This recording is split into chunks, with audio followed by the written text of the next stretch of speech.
Opposition कहती है कि जो पार्लियामेंट के अंदर सीआईएसएफ को लगाया गया है इसकी वजह से लेजिटिमेट प्रोटेस्ट नहीं हो पा रहे और वो फोर्सिबली लोगों को बाहर किया जाता है जब प्रोटेस्ट करते हैं तो वेल ऑफ द हाउस से। पहली एक बात की स्पष्टता आप समझ लीजिए, पार्लियामेंट के अंदर कोई भी फोर्स पार्लियामेंट की और गृह के अंदर सदन की सुरक्षा में वो स्पीकर के अधीन होती है। इसमें फोर्स का महत्व नहीं होता है। पहले भी दिल्ली पुलिस के जवान थे, अब सीआईएसएफ मार्शल्स थे ना पहले। तो वही मार्शल्स होते, आज भी मार्शल्स ही है।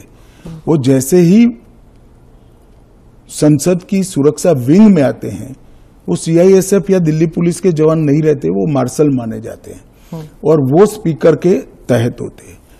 मार्शल सदन के अंदर तभी प्रवेश करते हैं जब स्पीकर उनको ऑर्डर करे। एक बात, ये जो बदलाव हुआ है वो एक बड़ी दुर्घटना हुई थी।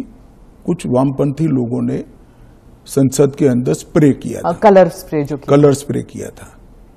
उस वक्त लोकसभा स्पीकर ने एक कमेटी बनाई और वो कमेटी में गृह सचिव भी थे, लोकसभा के सेक्रेटरी जनरल थे, राज्यसभा के सेक्रेटरी जनरल थे और कई लोग थे। उन्होंने मिलकर ये तय किया कि किसी न किसी एक सीएपीएफ ने स्पेशल संसद की सुरक्षा के लिए ट्रेनिंग किया हुआ एक दस्ता बनाया जाए, जो दस्ता संसद सभ्यों की गरिमा, पार्लियामेंट्री प्रोसीडिंग की गरिमा और संसद की सुरक्षा तीनों का समायोजन कर काम कर पाए।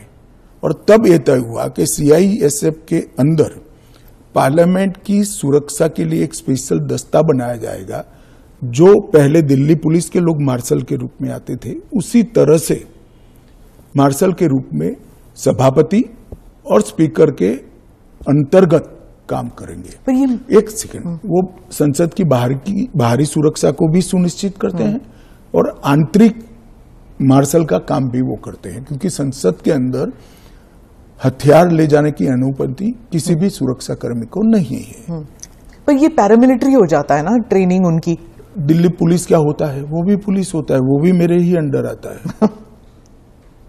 इनको बहाना चाहिए और वो एक प्रकार की भ्रांति जनता में खड़ी करना चाहते हैं, मगर वो निश्चित रूप से सफल नहीं होंगे, क्योंकि जनता से सीधा इंटरेक्शन उनसे कई गुना ज्यादा हमारा है।